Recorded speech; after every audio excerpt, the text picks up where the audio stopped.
contenido radial con sintonía legal.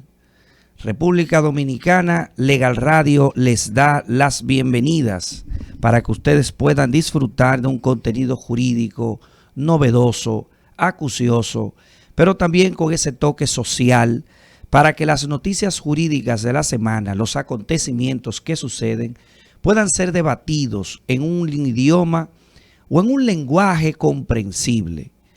Decía el profesor Zaffaroni que las ideas una vez plasmadas en un libro ya no le pertenecen sino más que moralmente a su autor. Asimismo, hacemos acopio de esa frase de Zaffaroni para decir que el pensamiento expresado en Legal Radio no le pertenece sino más que moralmente a su autor. Son de los radioescucha. Sean ustedes bienvenidos a su contenido de Legal Radio que promete los análisis más acuciosos de la semana. Buen día, República Dominicana. Edison Joel Peña a este lado. Como dice mi compañero Francisco Manzano, hoy, como todos los sábados, tenemos un plato fuerte, temas interesantes y además temas que han sucedido y han sorprendido a la República Dominicana. Y también, como es nuestro deber, lo vamos a ver desde el punto de vista jurídico-social. Buenos días, agradeciendo como siempre la sintonía cada sábado. Su equipo de Legal Radio está aquí. Poco me queda que decir, pues mis compañeros ya adelantaron que estamos aquí para comentar los acontecimientos de esta semana desde el punto de vista social, jurídico, legal y sobre todo de forma que cada oyente pueda entender lo que está sucediendo y cómo impacta a la sociedad. Así que bienvenidos chicos a su programa también Legal Radio. Un placer compartir con ustedes en el día de hoy. En esta semana el presidente Luis Abinader emitió, digamos así, una especie de rendición de cuentas.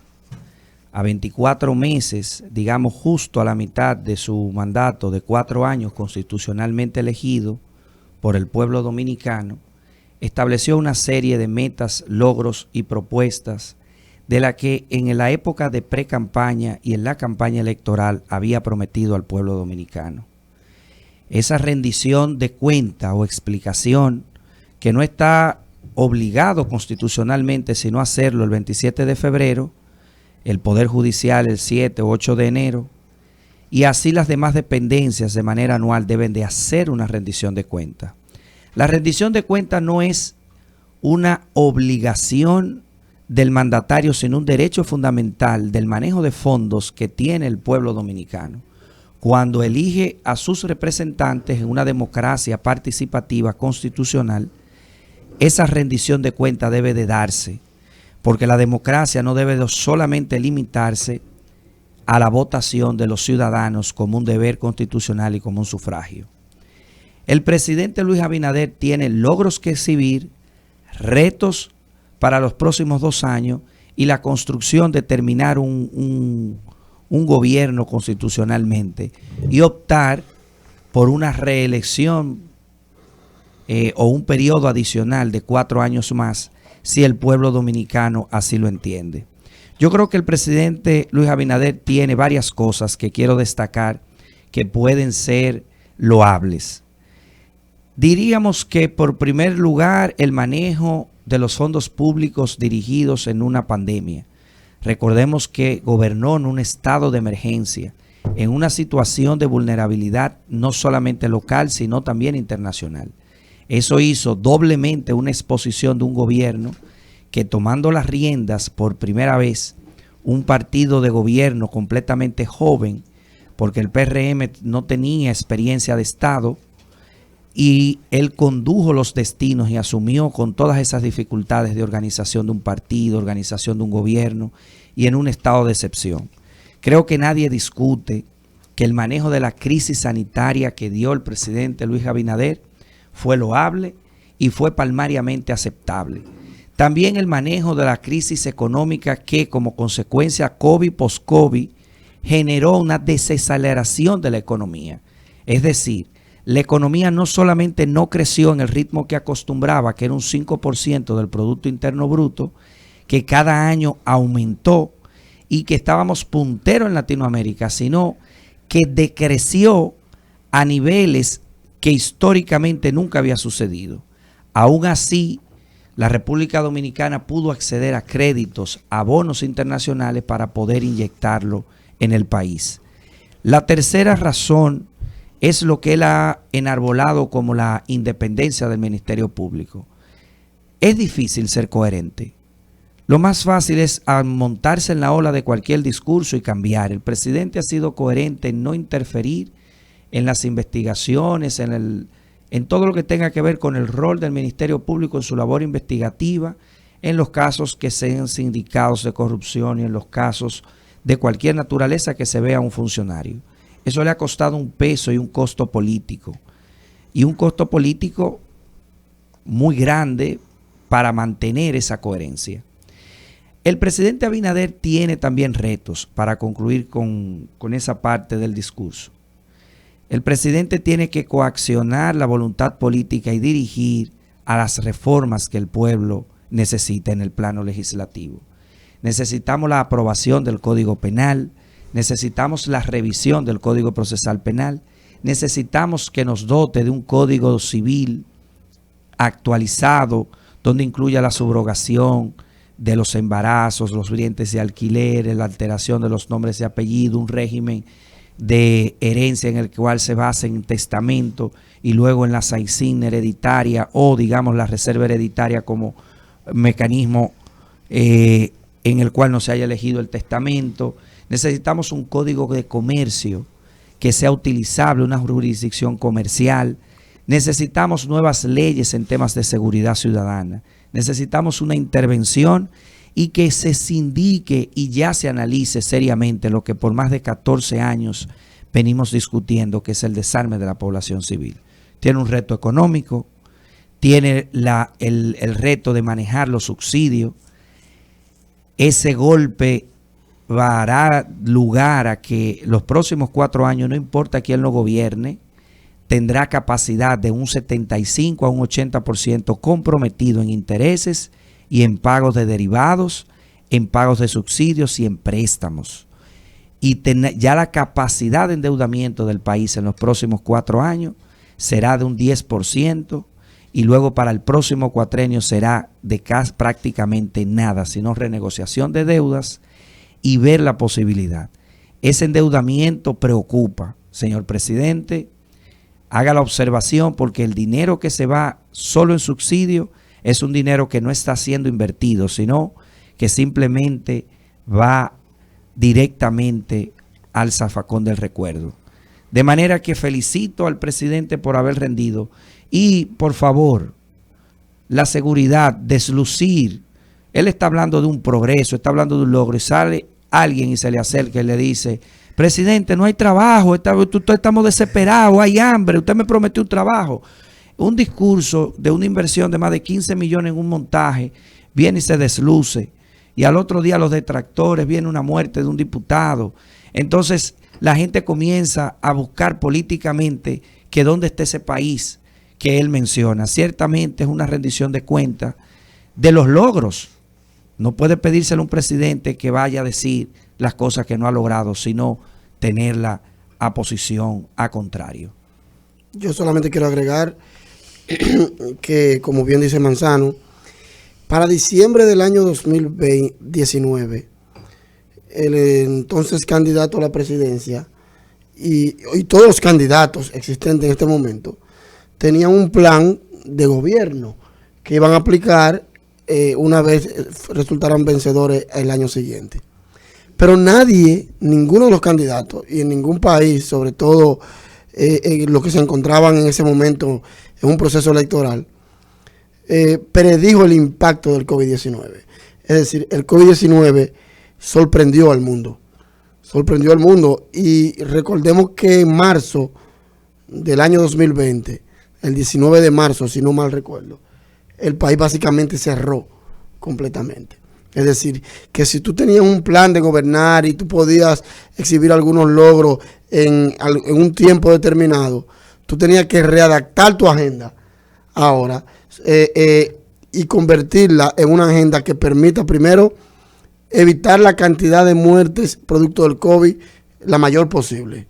Segundo, evitar que el impacto económico por el cierre, ¿verdad?, del país técnicamente, quebrara el país. Y yo entiendo que estas dos misiones, que reitero, no estaban presupuestadas, es decir, no estaban planificadas para crear un gobierno, fueron manejadas exitosamente por el presidente. Entonces, sus grandes logros no están sino en el manejo de la gestión, porque realmente eran las peores circunstancias en las que se ha encontrado la República Dominicana en esta era, que yo recuerde históricamente. Yo no sé en términos históricos cuánto impactó la fiebre española en ese momento, qué se puede recoger de ello, cuánto impactó a la economía. Escuché un análisis interesante sobre eso en estos días, y la realidad es que todavía los impactos del COVID lo estamos sintiendo. No podemos decir que ya podemos cerrar el ciclo del impacto económico que causó el COVID. Y esto se le suma entonces la guerra europea, que obviamente está impactando actualmente quizás más que lo que impactó, que lo que ha impactado el COVID, o lo que está impactando el COVID en este momento. Es decir, que es a partir de ahora, del resurgimiento económico, que podemos empezar a evaluar al presidente en términos de su plan de gobierno que originalmente tenía ya en el año 2020, para emplearlo a partir de que resultara ganador en el año 2021. Mira, apartándome un poco de la política, o del aspecto político del discurso del presidente, de su alocución, hay una realidad, y es que estamos siendo objeto, estamos viviendo, siendo parte de la historia, esta transformación social que se está dando a nivel de mundo. Que la detonante fue la pandemia, exactamente, sí, tenemos razón en eso de que fue la pandemia, pero a partir de ahí, como que afloraron tanto necesidades como oportunidades de mejora. Y como bien apunta Manzano también, muchos retos. En el caso de la República Dominicana, pues yo entiendo que se quedan retos por cumplir, retos que pueden ser más que asumidos, enfrentados y superados, y que fueron en su momento un punto favorable para el gobierno, pero que hoy también funcionan como o se quedan como una tarea pendiente. Me refiero, por ejemplo, al tema de la educación, que es un derecho social que todos tenemos de acceder a la educación, sobre todo en edad temprana. Se instauró un programa de acceso a la docencia, que todavía hoy es perfectible y es mejorable. Y eso es uno de los retos que, como establecimos anteriormente, tenemos como sociedad. Cuando te refieres a los subsidios, junto a esos subsidios, esas ayudas sociales, sí, no me opongo a las ayudas sociales, pero a medida que ayudamos a esas personas que son los más necesitados, los que viven en condiciones más precarias, pues también vamos a habilitar formas de que esas personas tengan un acceso real a una manera de ganarse la vida y enseñarlos. Porque todos estos programas de colaboración, pero también los programas de formación, no llegan realmente a todo el mundo, y por eso nos estamos siempre quedando atrás con personas que no pueden ganarse la vida por ellos mismos y siempre van a necesitar ese subsidio, que lo vemos pocos porque son 1,000 y tanto de pesos, no es el subsidio al combustible, no es el subsidio a la energía eléctrica, pero se va quedando esa franja poblacional sin opciones, y eso es un peso que nos queda como Estado y como sociedad. Yo opino que debemos instaurar programas realmente que sean de posible continuación, que sin importar quién venga en el próximo cuatrenio o quién asuma la presidencia, si se mantiene el mismo presidente, pues los dominicanos podamos contar con el acceso a estas, pues, llamémoslos así, a estas ayudas que nos otorgan, pero que también vayamos subsanando todas esas necesidades o las vayamos ya supliendo y descargando al Estado, porque todo apunta a que somos un gobierno totalmente paternalista, y yo me pregunto, ¿eso nunca se va a acabar? Sí, siempre vamos... Sí, siempre hemos sido paternalistas. Lo que pasa es que, como tú bien apuntas, el COVID justificó un poco el paternalismo. O sea, el gobierno tuvo que acudir a sectores y sobre todo el sector informal, digamos, y al sector de economía liberal, de aquellos que no tenían un sueldo que el Estado pudiera pagarle mientras estaba cerrado el país. El Estado tuvo que hacer un esfuerzo. Pero y no este gobierno solamente, sino el gobierno saliente inició un sinnúmero de ayudas que le puso como 3 nombres. Sí, pero eso se ha ido desmontando gradualmente, pero como tú bien apuntas, la gente se acostumbra también a recibir el dinero. Entonces, si este es el que te lo quita, políticamente y socialmente tiene un impacto.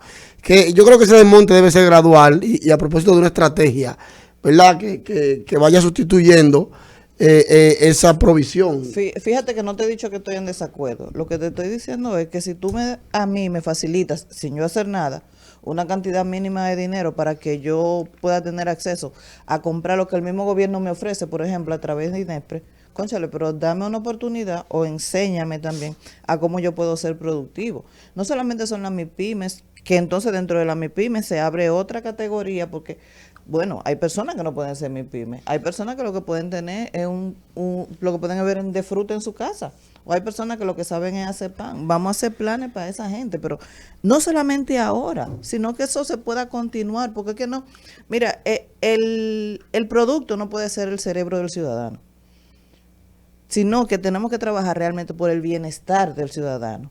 Entonces no podemos vivir sobre un tema de hacer creer que yo soy el mejor, mientras el ciudadano como tal no va avanzando. Y los hechos que estamos viviendo día a día, los acontecimientos, lo que está sucediendo en el país, desde los extractos más pobres hasta los extractos más altos, nos está demandando una transformación. Pero el ciudadano no lo va a hacer. Si lo podemos hacer nosotros, que tenemos cierto nivel de conciencia, o personas como nosotros que han tenido acceso a algún tipo de educación, que han tenido oportunidades. Pero señores, que hay gente que no tiene ninguna oportunidad, ninguna. Y cuando te digo ninguna, que tú no te imaginas el desconocimiento de cosas que tienen. Así es, y reitero que esa situación no es nueva ni es exclusiva de este país. Por ejemplo, en Estados Unidos hay personas que viven de las ayudas sociales, de los tickets, o sea, siempre hay un grupo social que descansa en estas ayudas y básicamente no tienen iniciativa, ¿verdad? Y eso se da en todos los países, pero estoy de acuerdo con que debe existir un programa que le permita, inclusive es una ayuda para el propio Estado, porque el Estado descansa de ese subsidio social y ya tiene, en lugar de una persona parasitaria, digamos, tiene un ente productivo. Ojo, no aplica para todo. Hay personas que sí la necesitan, que no tienen posibilidades, digamos, que sin esa ayuda no pudieran progresar, no pudieran ni siquiera tener el primer empuje, pero hay otras que se aprovechan de ello. Entonces, esa discriminación habría que hacerla. Y mira, para concluir, por lo menos de mi parte con esto, recuerda que la obligación estatal es la de crear vías que te den acceso a ese derecho de prestación, a ese derecho económico, a ese derecho social. Sí, el gobierno lo que tiene que decir, mira, Evelyn Torres, cuando tú te enfermes, tú tienes un hospital en condiciones adecuadas donde acceder. Yo te voy a dar la asistencia, pero yo también te voy a mandar la factura. Y esa factura tú la puedes pagar. Tú estás desempleado, tú tienes un seguro de desempleo, pero tú me tienes que pagar la factura médica, porque es como un ciclo, como que un aspecto cubre el otro o lo hace funcionar. Entonces, a eso es que me refiero. El Estado no tiene que cargar realmente del todo con las necesidades de la persona, sino crear las condiciones y las vías para que esas necesidades puedan ser suplidas. Como yo no sé, yo no soy política, yo no gobierno, pero yo entiendo que es ahí hacia donde debemos dirigirnos, que cuesta. Señores, todos esos países desarrollados han tenido años de trayectoria con estos cambios que nosotros estamos viviendo. Y eso es el día a día, lo hemos visto. Tú me dices, bueno, Colombia tiene una ley de extinción de dominio, sí, pero vamos a ver la historia, cómo surgió esa ley, la necesidad, qué le costó a ese país tenerla. Entonces no podemos pretender tampoco, y aquí me incluyo, que yo pueda resolver como República Dominicana en 4 años lo que le costó 10, 20, 30 años a otros países. Lo que sí entiendo es que debemos enrumbarnos hacia esa finalidad. Otro aspecto nuevo digamos, de la pandemia, ya lo habíamos visto, pero ahora con la ley es el aspecto digital de la justicia. Es decir, el aspecto, inclusive yo veo que hay una promoción ahora por parte del Poder Judicial educativa, digamos, creando un esquema de enseñarle a los actores cómo aprovechar los beneficios de esta nueva ley. Debieron hacer eso como antes, ¿verdad? Sí, bueno, pero ahora yo lo veo. Intentar, el Tribunal Constitucional le mató el pájaro volando. Sí, sí. Y yo creo que sí, que ayuda mucho, sí. Por ejemplo, yo le voy a poner un ejemplo. Yo fui ayer a los tribunales a buscar una copia de un expediente. Hay quejas. Ya. Pero oye, yo fui a buscar una copia del expediente. Le digo, mira, yo necesito el expediente. La mecánica era, bueno, mira, usted tiene que dejar un documento. Te vamos a mandar con un personal a procurar una copia para que tú pagues tu copia y te quedes con tu copia. Y en 2 minutos me dijo el secretario, doctor, yo tengo su email, yo le he notificado, sí. Ah, muy bien, pues te lo va a recibir ahora en un segundo. Cuando yo reviso mi email, tengo la copia del expediente. Es decir, en 2 minutos yo resolví mi problema. O sea, prescindimos de un tiempo, de que tengo que dejar un documento, del riesgo de que salga del tribunal ese documento y de que fuéramos a la copiadora, que se extrapapelara en la copiadora un documento para luego graparlo y colocarlo al expediente. Eso desapareció. En 2 minutos, como ya yo lo tenían escaneado, por email me enviaron el documento. Entonces, eso es una ventaja que nosotros tenemos que aplaudir y que lamentablemente, o gracias a Dios, porque es lo relativo en esto, el COVID nos obligó, nos aceleró a llegar a este punto. No te lo quiere ganar todo, pues pon un estudiante a eso. No, pero yo coincidí que estaba ahí. No, él tenga audiencia y él pasa y él mismo a buscar su propio no confía. No, Mira, hay un tema con el subsidio, que es básicamente lo que a mí me preocupa, que es que el Estado en el mes 7 somete un presupuesto complementario. Usualmente los presupuestos complementarios eran extraños al ejercicio del poder, porque quiere decir que a los 7 meses ya nosotros gastamos 1.000 millones de pesos, que era el presupuesto previsto para el año desde el 2021, desde el 1 de diciembre al 31. Entonces, el 80% de ese presupuesto se fue en salarios, nóminas, pagos, gastos de representación y subsidio. Entonces, si nosotros decimos que tenemos que someter un presupuesto complementario para terminar los próximos 5 meses, quiere decir que el costo nos va a salir con un déficit fiscal, es decir, vamos a tener menos ingreso que el dinero. Y esa parte de la diferencia lo vamos a tener que buscar con préstamos para este año, pero también va a haber un tercer presupuesto, que es el pago de las regalías y doble sueldo, que siempre el Estado tenía previsto ese presupuesto complementario para eso, cerca de diciembre o cerca de noviembre. Porque ya en octubre la Oficina Nacional de Presupuesto ONAPLAN ya comenzaba a generar los presupuestos para los proyectos que se tienen en cada agenda, en cada ministerio o en cada dirección, en cada dependencia o en cada programa. Entonces, sostener en la cadena de subsidio el congelamiento de los precios de la energía, el aumento del subsidio en los combustibles. Edison, Joel ha dicho algo muy importante, es el costo político. Porque una decisión de esa naturaleza es cargar a todo un país con un plan de subsidio que durante 5 o 6 años no va a ser sostenible. Y social. Recuerden cuando se intentó desmontar el subsidio energético. El reclamo. Que intentó por un pacto que todos firmaron, que todos estuvieron de acuerdo. Se intentó cumplir con el pacto y la sociedad se volcó. Sí, además es un costo social también, porque ¿cómo la sociedad resuelve que acaba de salir de una pandemia? No, pero lo mismo es que los políticos van y firman para salir en la televisión de que sí, nosotros apoyamos Independiente, pero después atacan lo que firmaron. Y el mismo presidente dijo, pero ve acá, ¿estamos todos de acuerdo? No, pero él dijo, pero las mismas personas que estaban sentadas en el Consejo Económico y Social, en esas mesas de diálogo en el pacto, fueron las mismas que dijeron ahora mismo que no. Entonces, señores, tenemos que ser coherentes. Las políticas de subsidio son una carga al tema fiscal que nos va a cobrar, porque no sale del bolsillo del presidente. El presidente puede dar subsidio a todo, al pan, a lo que sea.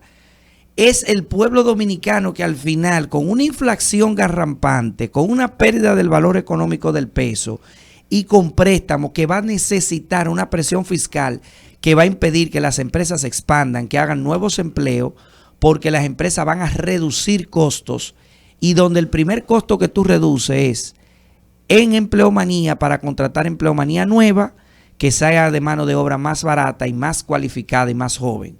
Entonces se sale y se coarta, y el régimen de pensión, señores, con un peso devaluado, las personas que salen no consumen, porque esa devaluación corresponde. Entonces creo que el presidente hay que darle un apoyo en esa parte, pero que el gobierno debe de sentarse a hacer ese desmonte del tema de los subsidios urgente, aun cuando se asuma con el costo político que se asuma. Sí. Escuchas Legal Radio por Rumba 98.5.